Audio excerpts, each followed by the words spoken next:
کہ جس کے خلاف انہوں نے ایکشن لیا تھا وہ ان کا جیٹ تھا. جیٹ کے معاملے میں لوگ نارملی تھوڑا دب جاتے ہیں کہ اب میں کیا کہوں, میری رشتہ داری میں فرق آتا ہے. تو چونکہ آپ کے ایکسپیرینس میں یہ چیزیں زیادہ آتی رہتی ہیں اس لیے آپ نے الحمدللہ باریک بات نوٹ کی ہے. ہاں جی, کیونکہ کمزور لوگوں کا ساتھ لوگ نہیں دیتے, اپنی رشتہ داری کو زیادہ ترجیح دیتے ہیں. اگر اس وقت تو غلامی کا دور تھا, اب ملازموں کے ساتھ بھی اگر کوئی بڑا کوئی بدتمیزی کر جائے تو میرا نہیں خیال کہ کوئی کسی بھی خاندان کی کوئی عورت آگے آ کے ان کا ہاتھ روک. ہاں الحمدللہ میں روک لیتی ہوں, اللہ کی رحمت سے. الحمدللہ, صحیح, شکر ہے اللہ کا. جی ہاں جی.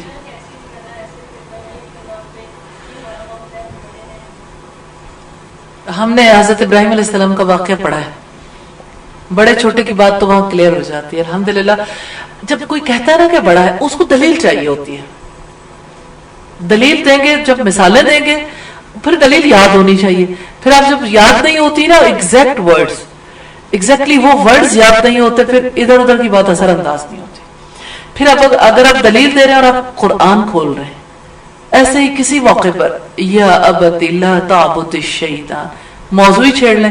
اچھا, ابراہیم علیہ السلام نے اپنے والد سے کیوں کہا تھا, وہ تو بڑے تھے, کیا بڑوں سے, اپنے شوہر سے یا اپنے باقی بڑوں سے سوال کر لیں کہ کیا بڑوں کو دین کی دعوت دی جا سکتی ہے, تو مسئلہ ہی حل ہو جائے گا. مطلب اس کو ضروری نہیں کہ جھگڑ کے حل کریں, ان کو ہی منصف بناتے ہیں. اگر وہ حق فیصلہ نہ کریں تو خود آگے بڑھ کے پھر اس بارے میں بات کر لیں. تو آپ کیا اس ماحول میں اپنے آپ کو رکھ کے دیکھتی ہیں, کیا فیل کرتی ہیں کہ کیا ایسی بات کہی جا سکتی ہے؟ ایسا ماحول تو پیدا ہو جاتا ہے بہت دفعہ. جی ہم نے دیکھا تھا نا سیدہ ام رومان حضرت ابوبکر صدیق کی بیوی تھی, اور جب سب سے پہلے مرد حضرت ابوبکر تھے جنہوں نے اسلام قبول کیا تھا.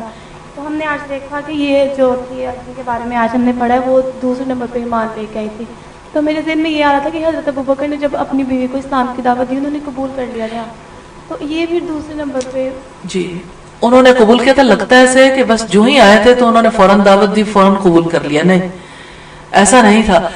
جب انہوں نے بہت زیادہ پٹائی کی تھی اہل مکہ نے, تو حضرت ابوبکر صدیق جب گھر آئے تو ام جمیل بھی ساتھ تھی, ام رومان کے. اس وقت وہ مومن نہیں تھی, ابھی تو حالات اپنے ہی سازگار نہیں تھے, ذاتی حالات سازگار نہیں تھے کہ جا کے وہ گھر والوں کو بتاتے کہ اصل معاملہ کیا ہے. ابھی تو وہ اپنے اس چیز سے باہر نہیں نکل پا رہے تھے. اور یہ آپ کو یاد ہے کہ جس وقت حضرت ابوبکر صدیق نے یہ دعوت دی تھی انہیں کہ میں رسول اللہ صلی اللہ علیہ وسلم کے دعوت و ارشاد کی ذمہ داریوں کو پورا کرتا ہوں, یعنی جو آپ نے دعوت و ارشاد کا کام کرنا اس میں ساتھ دیتا ہوں, کیا آپ میرا ساتھ دو گی؟ تو اس کا مطلب یہ کہ بات بہت آگے بڑھ گئی تھی, یعنی ابھی کافی دیر گزر گئی تھی بیچ میں. بہت زیادہ ٹائم پہ نہیں گزرا ہوگا لیکن کچھ نہ کچھ وقت ضرور گزر چکا تھا. جی تو ام رومان اور ام فضل کے بارے میں یعنی آپس میں اس سوال نے کلیئرٹی کر دی کہ ام رومان کے مقابلے میں ام فضل پہلے ایمان لانے والی تھی, اور پھر اس کا حدیث سے ہمیں ثبوت ملتا ہے الحمدللہ, ہمیں ثبوت ملتا ہے الحمدللہ, ہمیں ثبوت